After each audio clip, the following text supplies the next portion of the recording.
Hi guys, this is Fernando Antonio. Welcome to the podcast Africa in SA. All right. So this is basically the podcast where Africans share their stories, their challenges, their achievements while living in South Africa. It's an opportunity for them to share their stories so that other African foreigners in their respective countries would be able to get to learn from the Africans living in South Africa, for them to make a decision whether they want to come to South Africa or not, okay? But it's also a platform for South Africans to be able to tap into the mindset, and trajectories of African foreigners in order for them to actually get to understand exactly what's going on in the day-to-day lives of African foreigners. So today we have Walter Ferreira. He's going to share his story with us, and then let's get to learn what he has to share. Thank you. All right, Walter, welcome to the podcast. Just a brief introduction of yourself, maybe how you came to South Africa, when you came to South Africa, etc. And then we can maybe take it from there. All right. As you said, my name, I go by the name of Walter Ferreira. I've been in South Africa for the past 21, nearly 22 years. I came here in South Africa in 2003 around August, if I'm not mistaken, somewhere there. So my main purpose to come to South Africa was to come and study in South Africa due to that, because compared to where I came from, by the way, I'm from Angola, compared to Angola and South African educational system is 10 times better. So therefore, our family then were convinced that it was best for me to actually study abroad. So due to that, I ended up coming to South Africa. That was one of the main reasons. However, during those years, I ended up loving South Africa more than my country, because I was actually came there. When I came here, I was 9 years old, nearly 10 years old. So now I'm 31 years old. So basically, my whole life I've been living in South Africa. So due to that, I believe I'm more South African than Angolan, even though my nationality is an Angolan. So due to that, I had a lot of advantage and disadvantage. Due to that, one of the advantages that I had was through education, get to know people, diversity, different cultures. However, there was also a lot of disadvantage, because first and foremost, once you're non-South African, first thing that you have to put in mind, you're a foreigner. That's the first thing. As a foreigner, you have to know whatever it is that you do, whether you work or you're a student, by the end of the day, you have to know that your rent, your basic needs has to meet by all means. However, there was a good things that currently happened in my life, opportunities that I truly believe that if it wasn't for me to be in South Africa, I wouldn't have this kind of opportunity compared to my home country. So, All right. So take us back to when you came to South Africa. Do you still remember the journey? Yes. Yes. So can you maybe paint us a picture of the journey? Coming to South Africa wasn't easy, first and foremost. Okay. However, it was a good experience. So therefore, I actually came here. In terms of a train station that I came with, a bus, which I took bus actually from Angola in Luanda, capital city of Angola.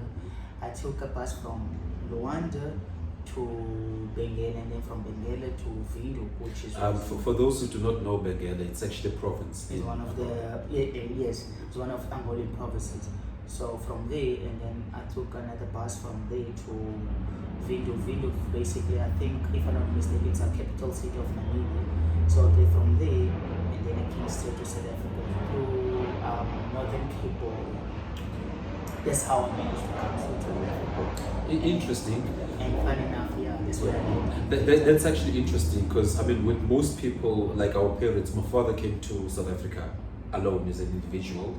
He didn't have any friends or anyone that he knew at the time.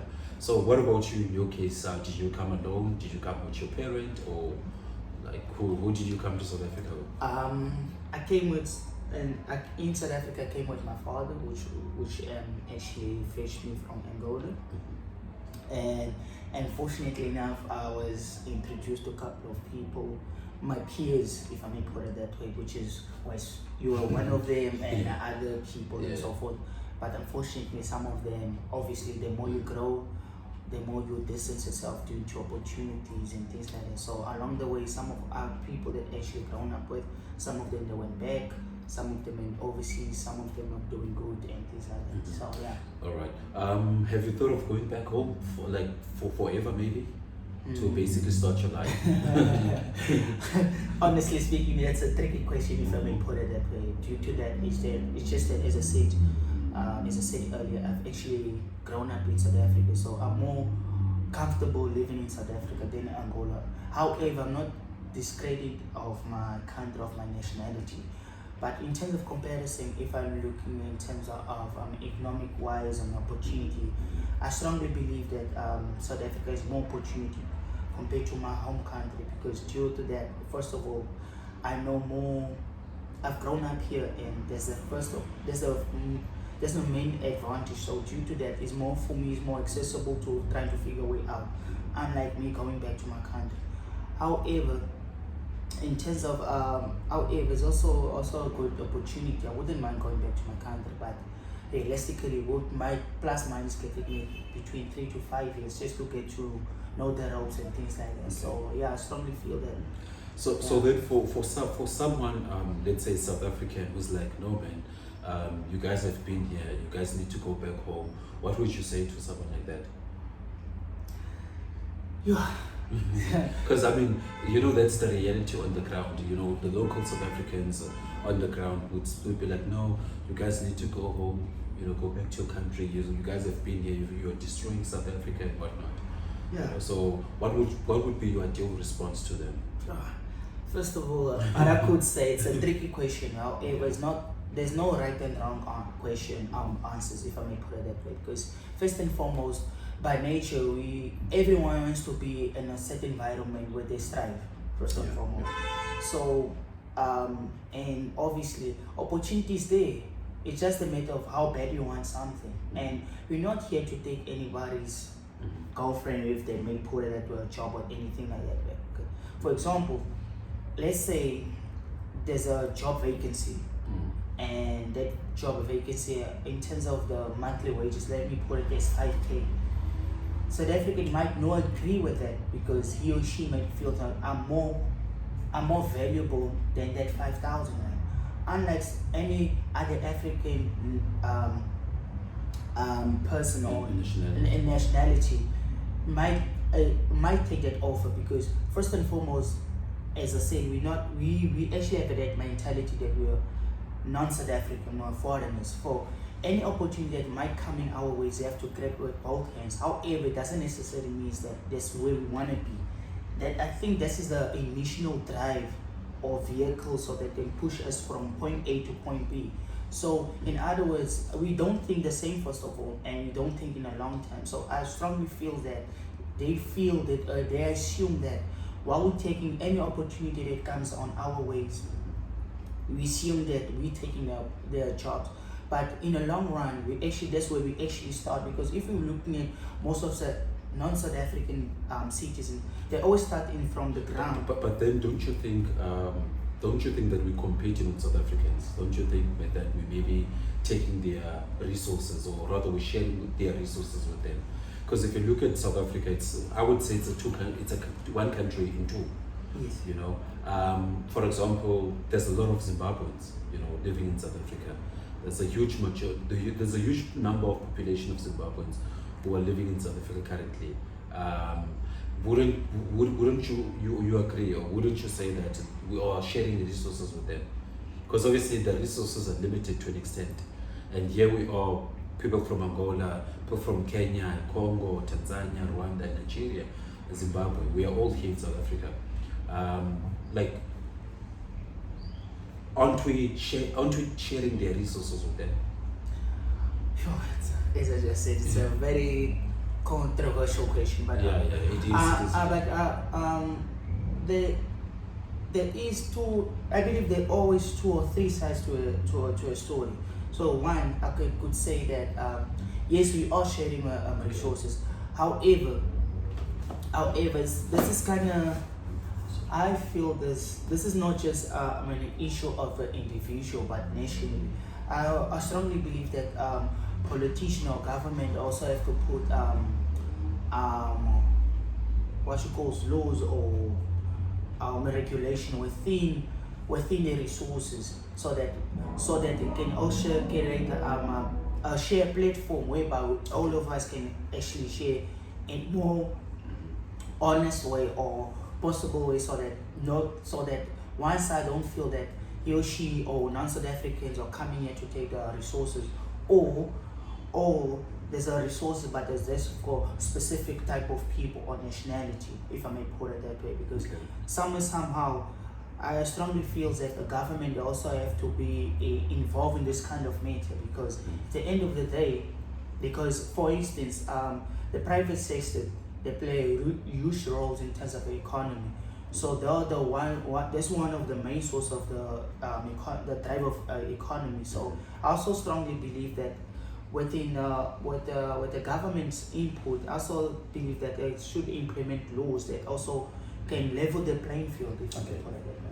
Yeah, because I mean, I believe that it's actually the government's role in terms of bringing in regulations to level up the playground or the play field. Yeah, but I guess you've mentioned quite a lot of things there.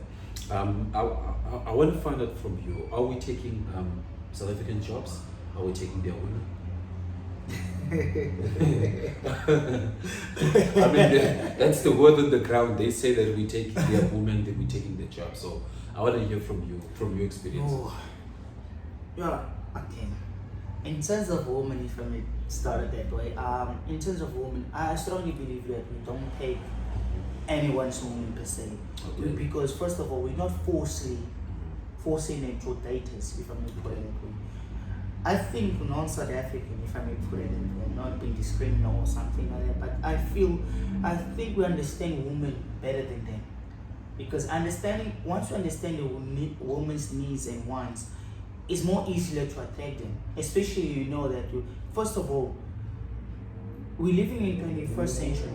So woman doesn't want to date a person that doesn't work, or a person that doesn't have a direction in life, or a person that doesn't just try to hustle or something like that.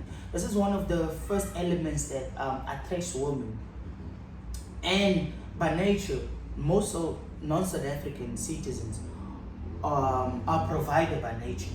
This is one of the things that I strongly feel, based on my experience, that some of South African, or most of South African, or some of South Africans actually they don't provide in that kind of department. So therefore,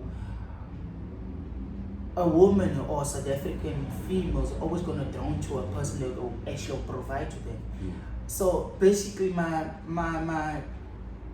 belief is that any female, regardless if you're South African or non-South African or anywhere around the world, I strongly feel that they behave like a child.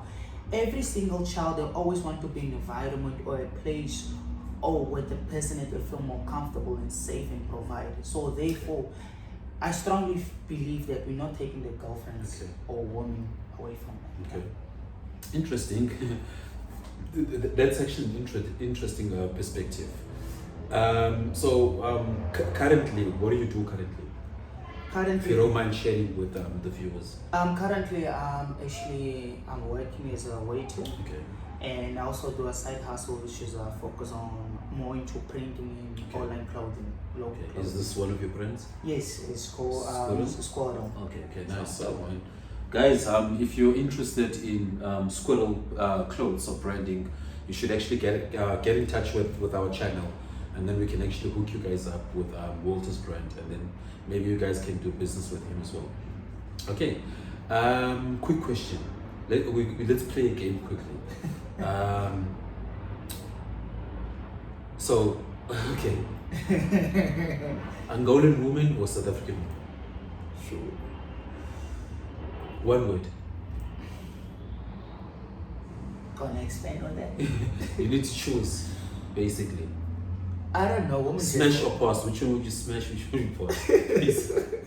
I think that's harsh. That's not. No. I think that's too harsh. Come on. I would say, okay, what's the question? Angola, South Africa. I can't answer Okay, that. okay. Let me put it this way. let me make it more extra. So Angola, South Africa, let's say Cape Verde. Okay, which one would you marry, kill, and kiss? Oh, okay, I could say kill Cabo Verde because I don't know nothing about it. Oh, kiss probably South Africa. Okay. Marry could be Angola. Okay, all right. Okay, cool. All right. So, which one would you choose then? Let's say South Africa, Portugal, Mozambique. Which country would you choose out of the three? In terms of relocate? Or Yeah. I love Africa. Okay. So I'll go for more. Not South Africa. Nah. But you already live in South Africa. Oh shit. At the moment, yeah,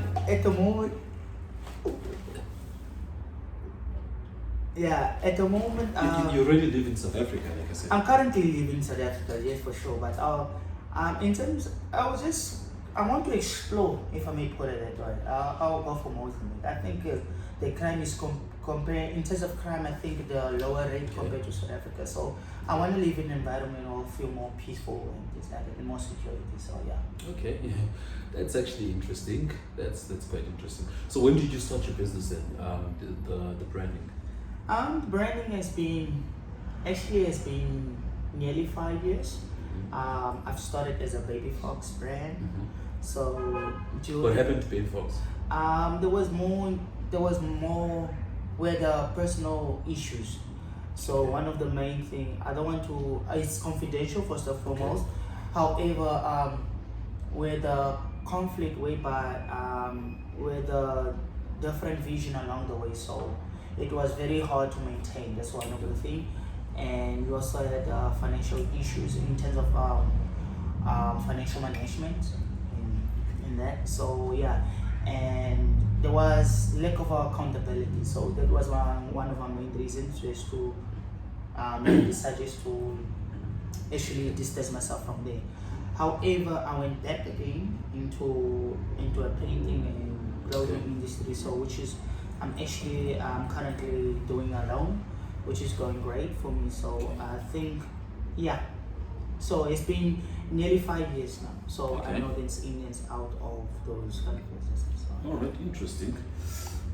Would you encourage anyone to come to South Africa, to come and invest here, or maybe live here, if I may put it that way, maybe? So for me it depends. If in terms of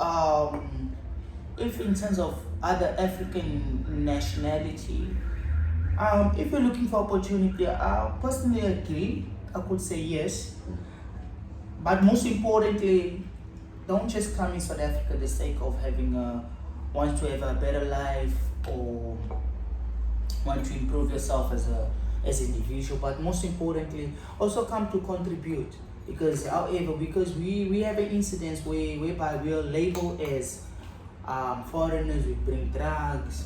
I don't want to mention nationality. We all know. Yeah. You can Google it from. Okay. Yeah, you can Google it from YouTube, whatever it is, or any SEO platform. But just give me a second. Let me fix it. Yeah. so, as I was saying, no, don't just come in South Africa for the sake of living and having a good life, but also contribute towards the economy, because not everyone was meant to be a worker or to work for someone. But if you have that vision of open your business, but going legit way and helping one another, because what I personally believe is just that when you hire one person, you're actually feeding 5 people. So as much as little that you contribute towards the economy, but you're also feeding someone, and you're also changing someone's life. So I personally believe, don't just come to South Africa just to have a better life, but also to contribute towards the economy. Doesn't matter how and which way, but as long as you're contributing to economy. So, all right, cool. South African music or Angolan music? One must die. I can't. No, you have to choose one. One must go. One must go. No, I can't. Because the reason why I said can't, I love South African music. However, I also like Angolan music because that's my root. I want to maintain. Yeah. I want to maintain a connection in terms of my root of my culture and my background. So I think I can't separate both of those things. Yeah. Okay, fair enough. Okay, cool. All right. José Eduardo Santo, Nelson Mandela. One must go. Sure. Oh, it depends which angle or which factors. No. In general, just in general. Ooh. Think about their individual trajectory maybe when they were still alive and make a decision based on that. I think José Eduardo. I should go. That's one of the main reasons why I'm here. So yeah. Okay, cool. All right, cool. I'll ask you a question. You'll give me an answer. The capital city of Angola. Luanda, obviously. All right, cool. The national animal.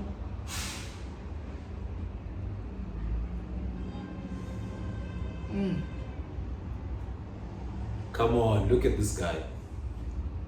Don't The forget national that. animal. Don't forget the that. animal that represents the country.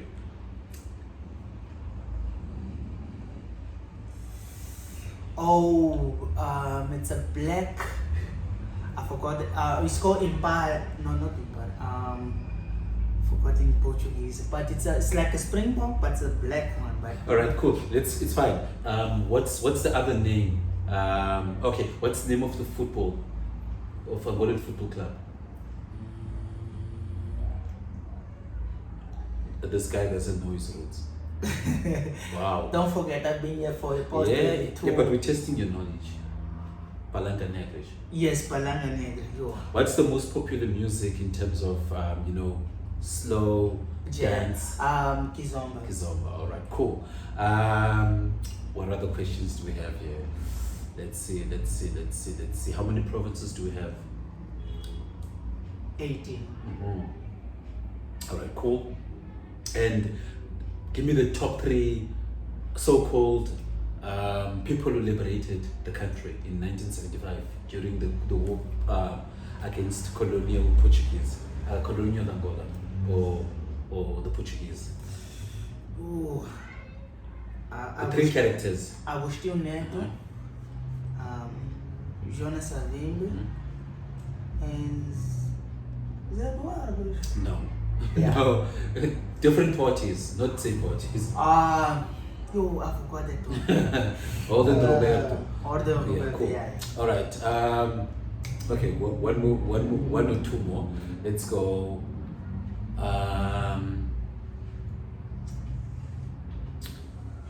I'm trying to think now of 1 or 2 more questions that I can ask him. Next time you guys will be able to help us. It's going to be live next time. But it depends who we're going to have here. We might have a Nigerian guy or South African guy, whatever the case may be. But yeah, nonetheless, Kuka versus Black Label. Which one would you go for?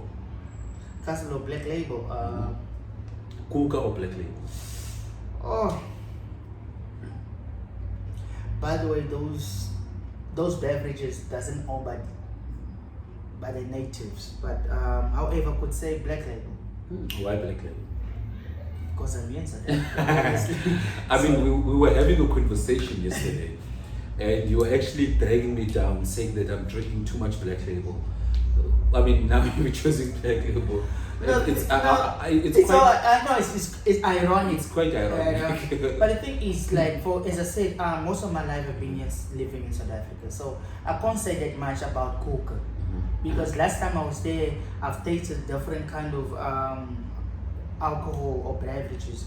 Okay. So I didn't like much of Coca, to be honestly, but I like Trigger. Trigger for me was like the best thing. Okay. Yeah. So I can't really compare Coca with Black Label. So therefore, I usually. All right. Okay. Cool. Are you going back home anytime soon? hopefully, in the pipeline? yes, they definitely have to. There's no better place than home, regardless of the situation that we're currently facing. So yeah. And then, how have you, no, or rather, what has been your greatest achievement in South Africa so far? Just one. It's the knowledge. The knowledge. Okay. Yeah, it's the knowledge. Okay, cool. Yeah. Fair enough. All right, fair enough. And some of the challenges you experience in South Africa? Major challenges that maybe, let's say someone is in Somalia, they want to come open up a shop in South Africa or start a business. Whew. To be honest, one of the main thing I could say is racism. Okay. Racism stole life and well. Okay. But I mean, you're black as well. There's racism amongst blacks. Okay, you mean discrimination? Yeah, in that aspect, yeah. Okay. In what sense could you maybe explain that to us? Because I mean, I understand we live in South Africa. We've had xenophobia, we've had Afrophobia, if you can call it that way as well. But I want to understand it more from your perspective. Sure. Discrimination is, for example, for my personal experiences, whereby I started my printing business. So there was one time when I wasn't working, I just relying on my businesses. So bear in mind, I'm still young. I was still below 30 in that time. By the way, I'm on my early 30s now. So imagine a young person below 30, early 20s, point of correction, early 20s, whereby he owns his own business, he can survive, he can manage to pay his rent, his food, he be able to actually afford his basic needs, for instance, basic needs. So for some South Africans, it seems that as a threat. So I feel like they were discriminating. They wanted to. There was one time whereby they wanted to rob my stuff. So I just felt like no. I mean, you mentioned that you came here when you were 9 years old, and I think that time we had Jacob Zuma. No, that time was Thabo Mbeki. Yeah. I think Thabo Mbeki was the president. Yeah, was Thabo Mbeki. Yeah. So out of all these presidents that we've had in South Africa, Thabo Mbeki, Chidima, Jacob Zuma, Nelson Mandela, or rather, let's exclude Nelson Mandela. Let's include Jacob Zuma, Thabo Mbeki, Cyril Ramaphosa, Chidima Motlanthe. Like out of these presidents, which one would you say that the economy was actually welcoming? It was actually quite easy in terms of business, or being able to survive and make money. Sure. I think that's a very unfair question, if I may put it that way, first and foremost, before I answer. Economy, it's a very complex thing, if I may put it that way. Because most of the time, if I may put it this way, the time when Thabo Mbeki came into power, the economy was still fine.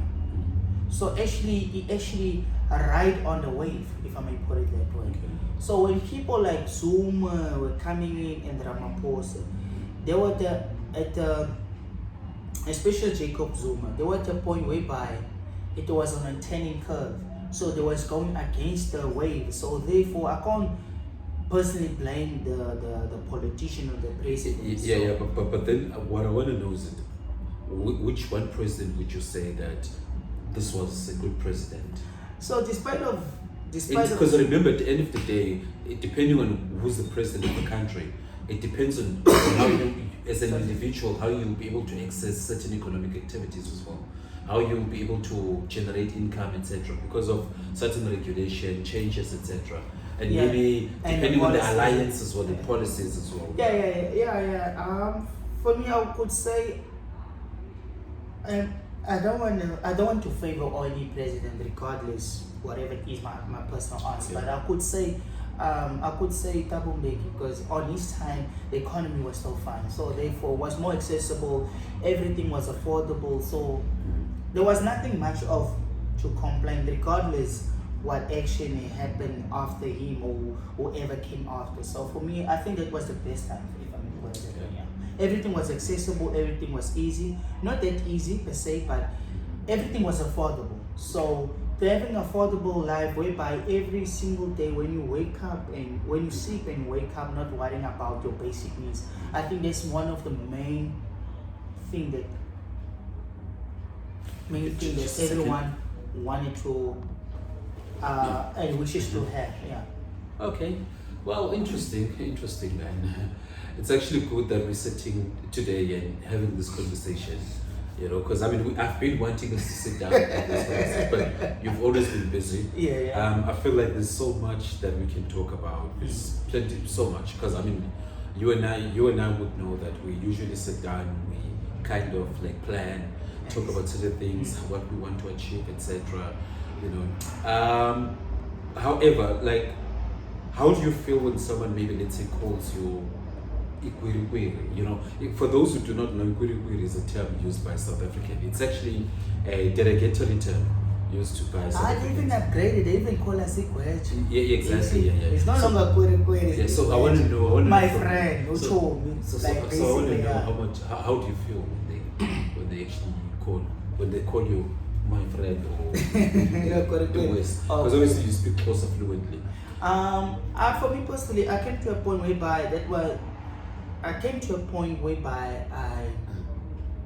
it just became a second nature, because as much as we trying to hide away, for the matter of fact, we're not South African, you're not South African. So first of all, it's either you with them or against them.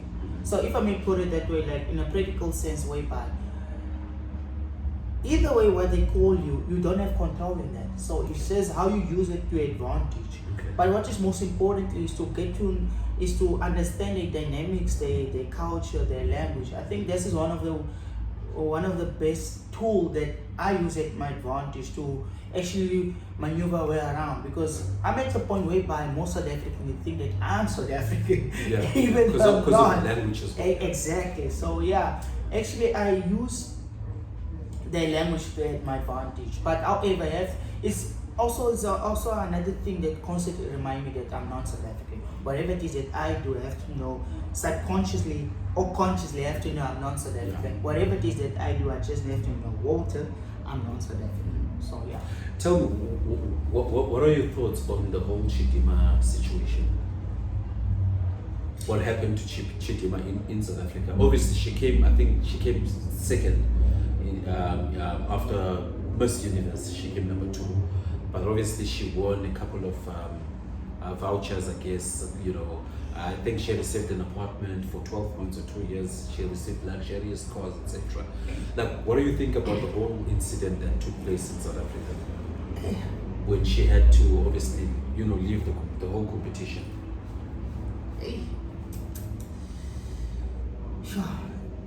That first of all, that's a hard question to answer. But the thing is, South African, anything is possible with money, first and foremost.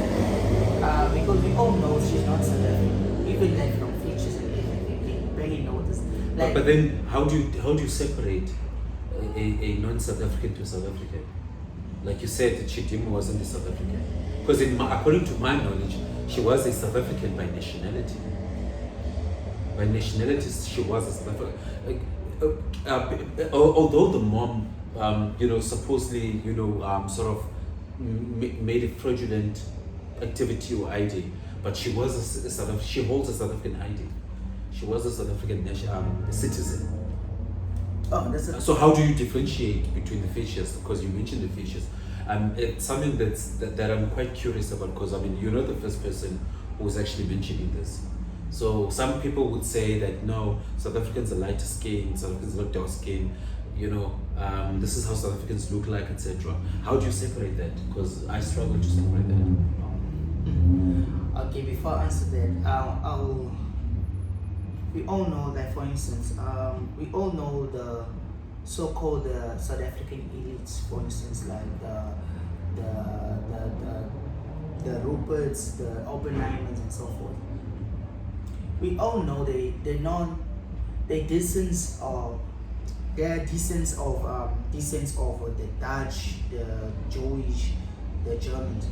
Somewhere, somehow, as much as being long enough in terms of law, obviously by nature, God, legally they're also known as South African, but we all know they're not South African. Same things applies They're not natives to South Africa. exactly.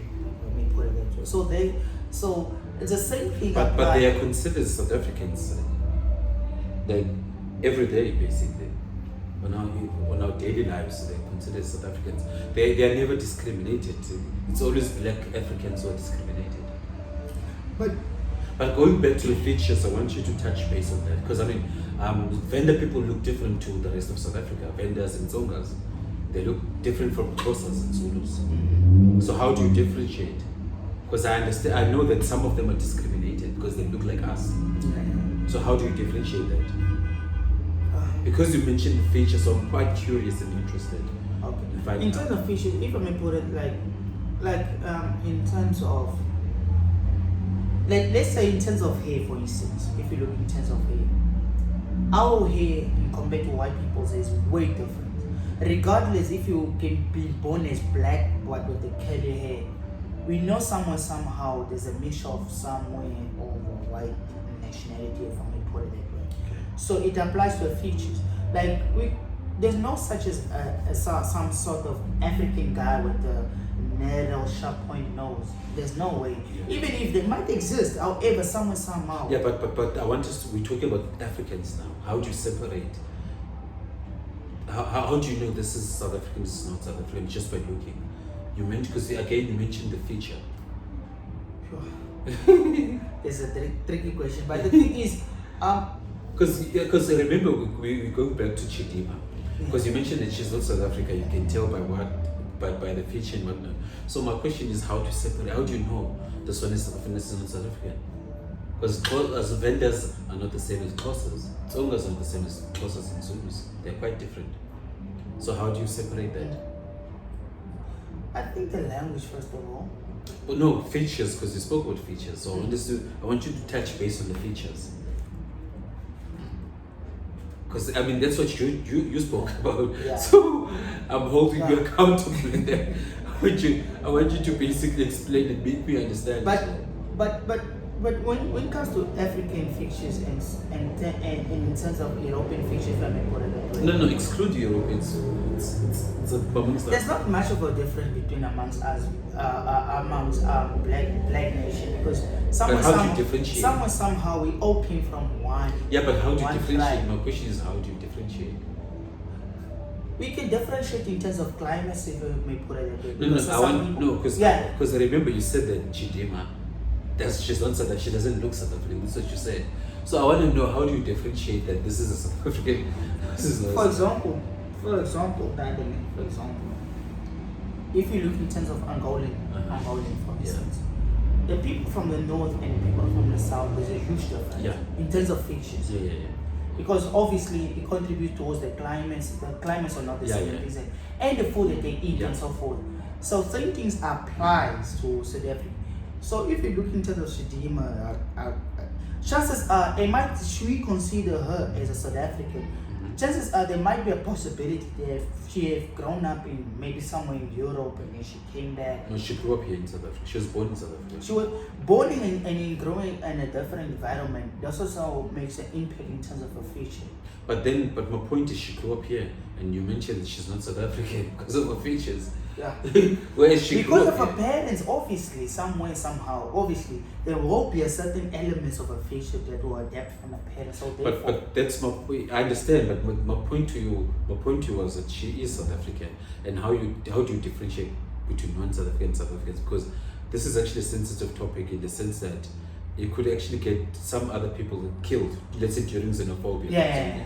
I do know that some vendors and zongas are actually beaten up during the xenophobic attacks. I think during the first xenophobic attacks in 2002, they were beaten up because they were mistaken to be foreigners, whereas they're South Africans, because they have features that looks like mine and yours. But nonetheless, let's move on to the next topic. What do you think about this whole Somalians, Ethiopians, selling poisonous goods, fake goods, etc.? What's your thoughts on that? In terms of health, it's illegal. Okay. And personally, I think they have to be accountable Don't you think there are conspiracies? Because according to my knowledge, so these guys are obviously resellers. They buy, they resell products. They don't produce the products. So there's a middleman who basically sells these products. Basically, there's a manufacturer, not a middleman, a manufacturer. Yeah. Someone who manufactures these products. Yeah. Which obviously in this case it's not Somalians. So how should they be accountable when it comes to that? Yeah, I didn't thought about that angle. However, what I could say in terms of that, I mean, for all I know, there could be a white man who manufactures these things. Because don't you think maybe it's a conspiracy? yeah, there is a certain elements of being conspiracy. Yeah, I do believe there are white people. No, yeah, there are white people that actually are benefiting from that. However, the saddest part is just that they're actually doing business with non-South African, which is unfortunately the Somalian, the Ethiopians.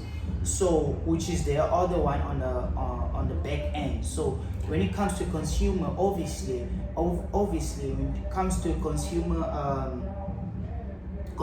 right, if I may put it that way, or complaints or whatsoever you may call it, obviously always gonna blame the Somalis. However, they're also forgetting that those Somalis, they also came from somewhere. There's some way they should be accountable. But in terms of that, I do understand that so-called the white collars, they're so smart in covering that. Because first of all, they have the resources, they have the money, and they have the influential, they have the power. So it's also it's very complex issue to deal with. For example, let's say I have my own tuck shop, and this kind of incident happens. Let's say a person comes to buy a beautiful sausage. The next thing, the person becomes ill. Eventually, one of his family member dies. Chances are they're gonna come to me. So by the time I go back to my supplier can say, "Hey, chief, I sold you legit stuff." So how well I'm sure that this person is selling me legit stuff? Because on my clients, obviously they're gonna come, they're gonna put a complaint to me.